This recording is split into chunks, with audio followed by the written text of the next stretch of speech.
When we move on to management, and again, management is nothing more than an organized approach of people, resources, relationships, any number of things to have a desired objective. Going into a relationship, it is fundamental to know what is your objective.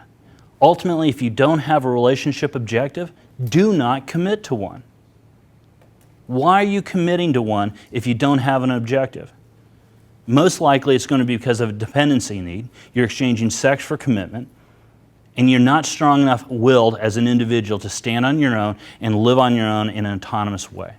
And that is underlying a weak psychological structure. You're a weak individual. We need to beef up ourselves. We need to be willing to really differentiate. We really need to look and say no. We're not willing to exchange that. Women are the gatekeepers of sex. Men are the gatekeepers of commitment. Start controlling that gate. All right. Another part of relationships management is opening the lines of communication early.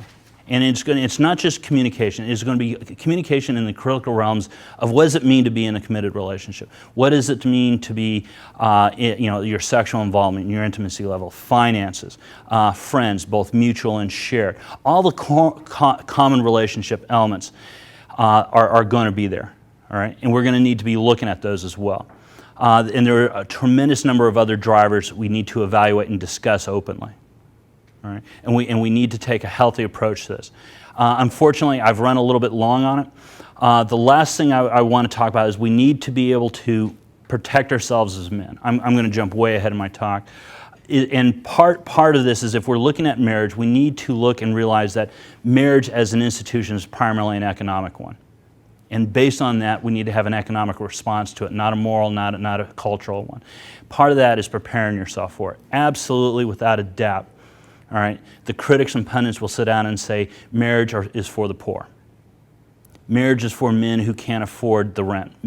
Marriage is for men who can't afford the mortgage. Marriage is for men who need to share the financial burden of housekeeping.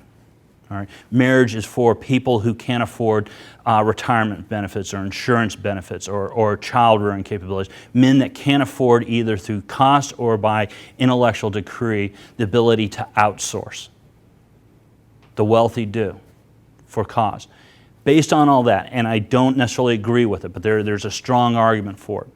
We need to protect ourselves. The first is going to be a prenuptial agreement is going to be a must, absolute must if you're going to protect yourself. And it's not just a security thing, it's framing a discussion of relationship. The problem with prenups is the fact that it only directs towards assets and property division and spousal support.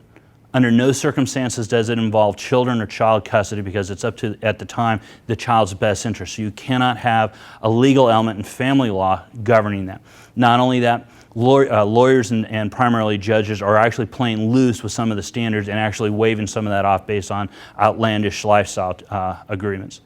The second thing I would entertain would be something that we're not seeing today, is that we actually formulate a partnership agreement, a legal structural element that you would see in case civil law of why you're being in the relationship. What's the point of this marriage? If it's child rearing and family development, state so. What are your obligations? What are the things you're going to be able to do? What are the things that you're providing and why? Treat it as such. For example, when we look at alimony, does it make sense that it's a 2-for-1 relationship as far as payment goes?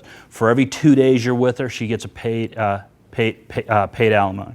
So you can imagine going to an employer working 5 years for an employer and getting 2.5 years severance pay.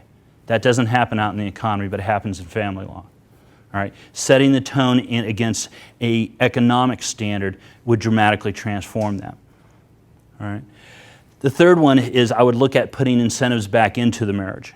All right? And these are going to be kind of subtle ones. I would sit down and say self-perform marriage insurance, where you both mutually add into the marriage based on a certain amount to actually augment the insurance on the damages that are included.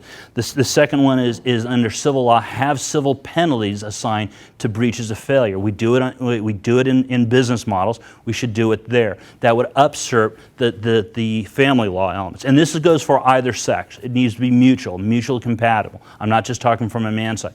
The third one, which I find entertaining as hell, is actually put out a co-signing parental performance bond. Is her friends and family, particularly family, willing to co-sign the marriage agreement, willing to put good money up, not as a dowry, but as a risk. People are willing to co-sign car loans for their child, co-sign mortgages for a loan, but we don't co-sign marriages. Why? Yet the first time the marriage is in trouble, when there's conflict, what happens? The social support network is saying, get out of that marriage, take the kids, get the money, and get out. Rather than having a vested interest in making that marriage work, having people work through the issue, not destructing the bonds. The bottom line is, when we look at things, and I'm sorry to cut it short, is we need to actually look at a number of issues. We need to understand the age in which we live in, the cultural, political, social, economic situations. We need to actually protect ourselves in a number of ways, and that is going by looking at relationship management, relationship maintenance. All right, and I know I skipped maintenance. We'll talk about it later. And we need to actually take solid, concrete steps in actually protecting ourselves in the relationships we want. Ultimately, we need to put the incentives back in, and the best way to put the incentives back in is only to commit to women who are prepared, willing, able, and are able to actually foster the relationships we want. And that is by being very, very, very selective, by being discriminating, by taking it seriously, and making sure she does as well.